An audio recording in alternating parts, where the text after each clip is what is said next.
मेरठ में कातिलों ने बड़ी बेरहमी से सुहेल गार्डन में परिवार का कत्ल किया है। 8 साल की बेटी अक्षा का गला घोटा। मोइन और उनकी पत्नी आसमा और दोनों बेटी अजीजा अलिफ्शा के कातिलों ने सिर पर कई प्रहार किए हैं और फिर गले पर वार किया। शक है कि परिवार को पहले नशीला पदार्थ खिलाया गया और फिर इस खौफनाक वारदात को अंजाम दिया। ये खुलासा पोस्टमार्टम रिपोर्ट में हुआ है। 5 शवों का विसरा सुरक्षित रखा गया है। बृहस्पतिवार रात 5 शवों के पोस्टमार्टम की प्रक्रिया में पुलिस लगी रही।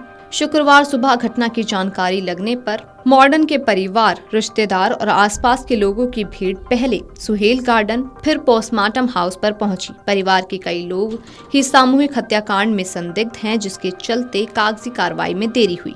दोपहर 3 बजे के बाद शवों का पोस्टमार्टम शुरू किया गया। डीएम दीपिका मीणा के निर्देश पर सीएमओ डॉक्टर अशोक कटारिया ने 3 डॉक्टर का पैनल बनाया, जिसमें एक महिला डॉक्टर भी शामिल रही। करीब 7:15 पर 5 शवों का पोस्टमार्टम हुआ। मोइन की बड़ी बेटी अक्षा की गले घोटने से हत्या होना बताया गया है।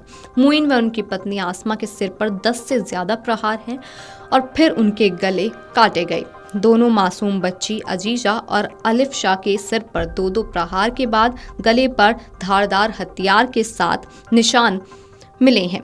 बिसरा निवाड़ी मोदीनगर गाजियाबाद फॉरेंसिक लैब में भेजा जाएगा। पुलिस ने शवों से उतरे कपड़ों को जब्त कर लिया है। स्थानीय फॉरेंसिक टीम ने भी घटनास्थल से कई नमूने लिए हैं। इस घटना की जानकारी लगने पर सपा विधायक अतुल प्रधान और सपा कार्यकर्ता पोस्टमार्टम हाउस स्थल पर पहुंचे, जहां पर परिवार और रिश्तेदारों का हौसला बढ़ाया। सपा कार्यकर्ताओं के अलावा लिसाड़ी गेट और मोइन के रिश्तेदार भी पोस्टमार्टम स्थल से लेकर कब्रिस्तान तक मौजूद रहे। पुलिस फोर्स भी दिन भर मुस्तैद रही। मोइन के परिवार को मौत रुड़की से सुहेल गार्डन खींच लाई। मोइन मूल रूप से किठौर के शाहजहांपुर का रहने वाला था। 4 दशक पहले परिवार मेरठ की जाकिर कॉलोनी में आकर रहने लगा था। मोइन राजमिस्त्री का काम करता था। करीब 12 साल पहले वह रुड़की चला गया। वहां वे पुआना गांव में रहता था। वहीं पर उसने मकान बना लिया था। 1 साल पहले मोइन ने सुहेल गार्डन में 2 प्लॉट लिए थे। इनमें से एक प्लॉट पर मकान बन रहा था। एक मामले में भाई अमजद के जेल में जाने के बाद उसने फिर से मेरठ आने का मन बनाया। इसके लिए उसने पहले अपना मकान बनाना चाहा। 1.5 महीने पहले मोइन परिवार के साथ मेरठ वापस आया और सुहेल गार्डन में ही प्लॉट के पास किराए के मकान में रहने लगा। मेरठ के लिसाड़ी गेट के सुहेल गार्डन में राजमिस्त्री मोइन उर्फ मोइनुद्दीन, उनकी पत्नी आसमा और उनकी 3 बेटियां अफसा, अजीजा और अदीबा की पत्थर काटने वाली मशीन से गला काट कर हत्या कर दी गई। बृहस्पतिवार को रात करीब 8:30 पर मोइनुद्दीन के 2 भाई वहां पहुंचे तो अंदर का मंजर देख उनकी चीख निकल गई। बेड के पास मोइन और बेड के अंदर बॉक्स में उनकी पत्नी और 3 बेटियों के रक्त रंजित शव मिले। जानकारी लगते ही पुलिस अधिकारी पहुंच गए। देर रात तक हथियारों की तलाश की जा रही थी। हत्याकांड के कारणों का अभी पता नहीं चल सका है।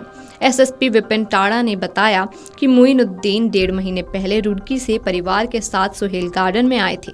30 गज का मकान किराए पर लिया। मकान के बराबर में प्लॉट खरीदकर वो अपना मकान का निर्माण करा रहे थे। बृहस्पतिवार को निर्माणाधीन मकान पर मोइनुद्दीन और उनका परिवार नहीं दिखाई दे रहा था, जबकि बुधवार को ही निर्माणाधीन मकान में लेंटर डला था। मोइन के भाई उन्हें फोन कर रहे थे, मगर फोन भी वो नहीं उठा रहे थे। इसके चलते रात में मोइनुद्दीन के भाई तस्लीम और मोबीन सुहेल गार्डन पहुंचे। मोइन के किराए वाले घर के गेट पर ताला लगा था। अनहोनी की आशंका में ताला तोड़कर वे घर में घुसे तो बेड के पास चादर में लिपटी मोइन की लाश पड़ी थी। चादर की गठरी से बनाई हुई थी। खून के निशान देखकर बेड का बॉक्स खोलकर देखा तो बाकी 4 लाशें वहां थीं। दोनों छोटी बच्चियों के शव बोरियों में बंद थे। परिवार के 5 लोगों की हत्या का पता लगते ही भीड़ मौके पर पहुंच गई। सूचना पर पुलिस अधिकारी पहुंचे। पुलिस ने मकान को सील कर दिया और फॉरेंसिक टीम को बुलाकर जांच शुरू कर दी। एडीजी मेरठ जोन डी के ठाकुर, डीआईजी कलानिधि नैथानी और एसएसपी विपिन ताड़ा पुलिस फोर्स के साथ देर रात तक छानबीन करते रहे। पत्थर काटने वाली मशीन से परिवार के 5 लोगों का गला काट दिया गया। मौके पर खून से सनी पत्थर काटने वाली मशीन भी मिली। फॉरेंसिक टीम ने मशीन को कब्जे में ले लिया है। अंदेशा जताया गया है कि बदमाशों ने पहले मोइनुद्दीन की हत्या की और उसके बाद परिवार को मार डाला। Video desk अमरउजाला.com। अमर उजाला जीवांजलि के सारथी की मदद लें और महाकुंभ में स्नान जरूर करें।